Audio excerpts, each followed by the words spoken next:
তো আজকেও আবার আপনাদের সামনে একটা গুরুত্বপূর্ণ ভিডিও নিয়ে চলে এসেছি। তো তার আগেই আমি আমার সকল মুমিন মুসলিম ভাইদেরকে আসসালামু আলাইকুম, এবং আমার যত সনাতন হিন্দু ভাই আছেন তাদেরকে অনেক বুক ভরা ভালোবাসা রইল। তো আমরা কম বেশি সকলেই জানি যে 23 তারিখে প্রথম দফার ভোট আমাদের এদিকে হয়ে গেছে, এবং দ্বিতীয় দফার ভোট 29 তারিখে। তো আমাদের এদিকে এখন ভোট হয়নি, আজ 28 তারিখ, কাল 29 তারিখে আমাদের এদিকে ভোট হবে।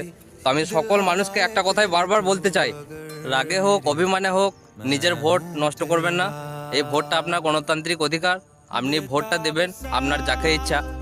তো ভোট যদি না দেন, দেখতে পাচ্ছেন তো দেশের কি অবস্থা। তো আবার 15 থেকে 20 বছর পর ঠিক এই জিনিসটাই হবে। আমাদের পশ্চিমবঙ্গে মোট 26 লক্ষ এসআইয়ের নাম বাদ গেছে, আমরা সকলে কম বেশি অবগত জানি।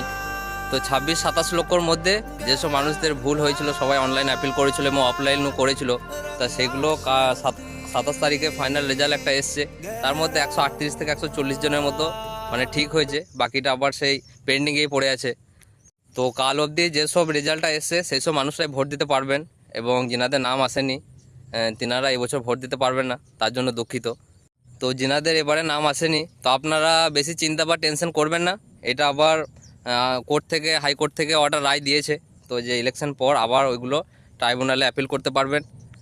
তো যেসব মা বোনদের, দাদা দিদি ভাই যিনাদের নাম আসেনি, তো তিনারা অযথা চিন্তা করবেন না, চিন্তার কোনো কারণ নেই।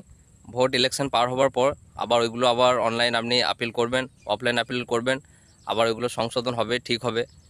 তো বেশি চিন্তা করবেন না। তো কাল 29 তারিখ দ্বিতীয় দফার ভোট।